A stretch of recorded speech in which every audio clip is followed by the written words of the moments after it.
매일 성경 묵상을 돕는 해설 가이드입니다. 안녕하세요. 묵상코치입니다. 함께 읽고 나눌 말씀은 누가복음 10장 1절에서 16절까지 말씀입니다. 예수님께서는 70인의 제자들을 보내시며 선교를 수행하십니다. 그리고 이 선교 수행 과정에서 특별한 준비를 금지하십니다. 그것은 이 명령이 그만큼 시급하다는 것을 시사합니다. 아울러 제자들에게 필요한 것들을 채워지는 방식에 대해서도 설명하십니다.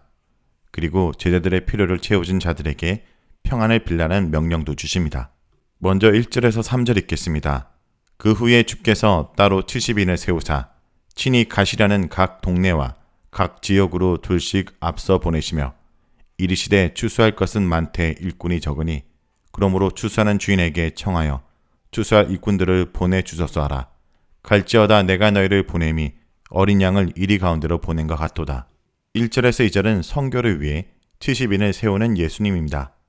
마태복음 19장과 마가복음 6장에는 12명의 제자들을 부르셔서 그들에게 선교를 위임하는 이야기가 등장하는데 누가복음은 12제자의 선교뿐만 아니라 70인으로 구성된 선교 파송 이야기도 담고 있습니다. 마태복음과 마가복음은 이 선교 파송 단락에서 12이라는 숫자를 부각시키는데 이는 이스라엘 12지파를 대신할 새로운 언역 공동체가 예수님에 의해 파송된 12명의 제자들을 통해서 만들어질 것을 암시하는 것입니다.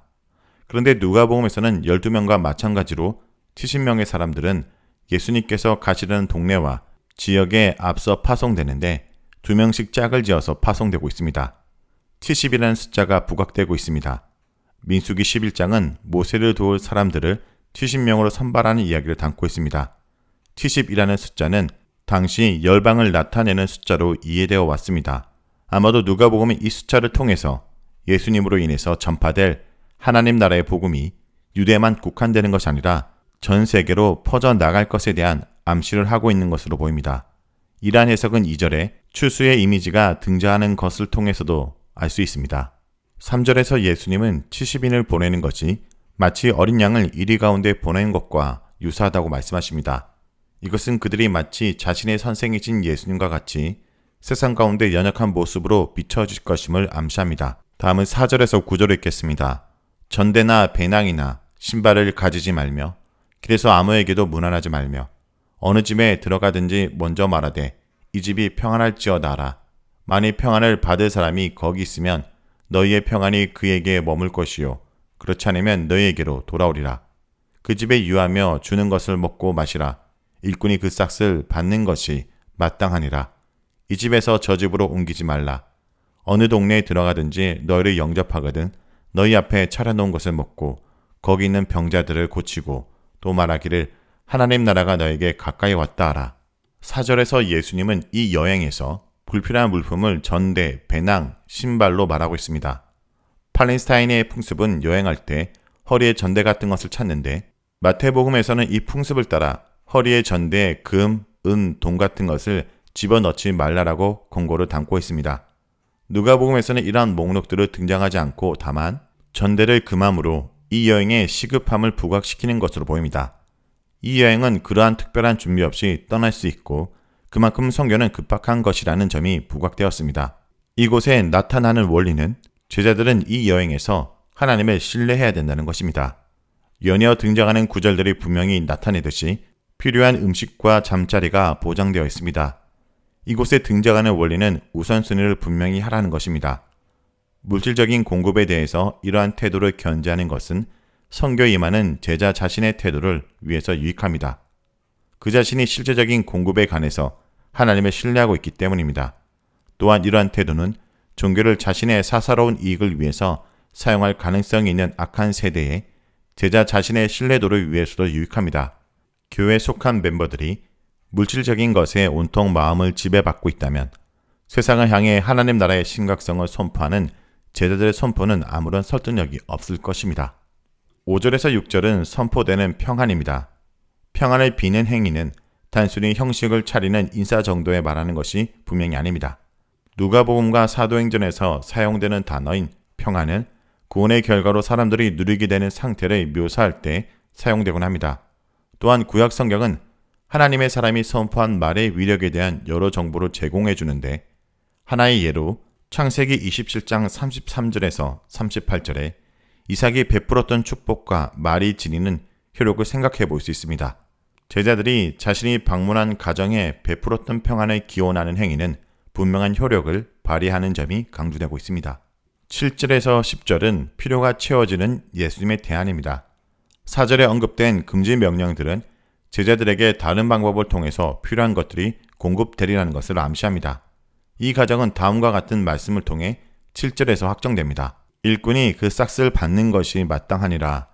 제자들의 필요가 채워지는 방법이란 바로 선교 현장에서 그 필요가 채워지는 것입니다. 이곳에 등장하는 사람들은 일반적으로 제자들의 메시지를 듣게 되는 사람들일 것입니다. 숙박 문화가 발달되어 있지 않던 기독교 초기 선교사에게서 이러한 한대에 대한 기대는 보편적인 것 같습니다. 구약에서도 볼 수 있듯이 그 문화권에서는 완전히 처음 보는 손님도 공급과 보호에 관한 권리를 가지고 있었던 것 같습니다. 다음은 10절에서 16절에 있겠습니다. 어느 동네에 들어가든지 너희를 영접하지 아니하거든 그 거리로 나와서 말하되 너희 동네에서 우리 발에 묻은 먼지도 너희에게 떨어버리노라. 그러나 하나님 나라가 가까이 온 줄 알라 하라. 내가 너희에게 말하노니 그날의 소돔이 그 동네보다 견디기 쉬우리라. 하있을진저 고라시나 하있을진저 벳세다야. 너희에게 행한 모든 권능을 두로와 시돈에서 행하였더라면 그들이 벌써 베옷을 입고 제에 앉아 해게 하였으리라. 심판 때에 두로와 시돈이 너희보다 견디기 쉬우리라. 가버나움아 내가 하늘에까지 높아지겠느냐 음부에게까지 낮아지리라. 너희 말을 듣는 자는 곧 내 말을 들을 것이요 너희는 저버리는 자니 곧 나를 저버리는 것이요 나를 저버리는 자는 나 보내신 이를 저버리는 것이니라 하시니라. 10절에서 11절을 보면 예수님께서는 자신의 메시지와 자신의 메신저가 용납될 뿐 아니라 거부당할 것도 충분히 예상하고 계신 걸 알 수 있습니다. 그 결과 사람들 사이에 분리를 이야기할 것인데 제자들은 이에 대해 결코 대충 얼버무리고 넘어가지 말아야 됩니다. 너희 동네에서 우리 발에 묻은 먼지도 너희에게 떨어버리노라. 이러한 행위는 중동 지역에서 오늘날에도 여전히 거부를 나타내는 극적인 행위입니다. 이러한 제자들의 행위는 그곳 사람들에 대한 경고이며 동시에 그들이 하나님 나라와 아무런 관계가 없음을 드러내는 증거가 됩니다. 그러나 누가복음에서는 이러한 제자들의 행위 뒤에 하나님 나라가 가까이 온 줄을 알라라는 선포를 남기고 떠남으로써 그들로 하여금 회개할 수 있는 기회 자체를 봉쇄하지는 않습니다.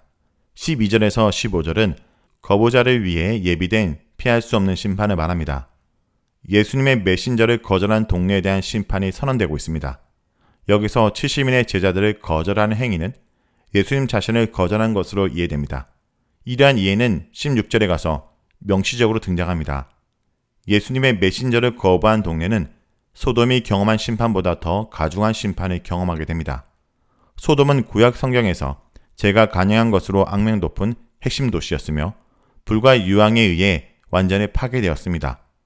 예수님의 심판에 대한 선언은 고라신과 벳세다와 가버나움을 향해 선포되는데 누가복음은 9장 10절에 벳세다에서 행해진 이적을 언급하고 있습니다.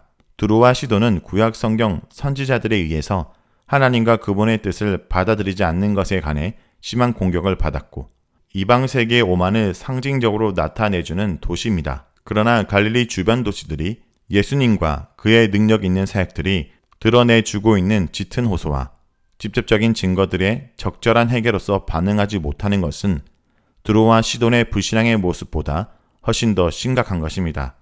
그들은 더 이상 몰랐다고 핑계할 수 없습니다. 가버나움에 대한 비난은 바벨론 왕에 대한 선지자 이사야의 말씀을 생각나게 하는데 이 도시는 이러한 말들을 통해 비난받고 있습니다. 과거 이스라엘의 오만 방자함과 마찬가지로 이 도시의 오만함은 그들을 몰락으로 이끄는 것입니다. 교만함과 부도덕도 분명히 징벌을 받게 되지만 하나님의 직접적인 호소를 거부한 것은 그것들과도 비교도 할 수 없습니다. 16절은 70인의 제자들의 말을 거부한 것에 대한 심판의 구체적인 이유가 명시되고 언급되고 있습니다.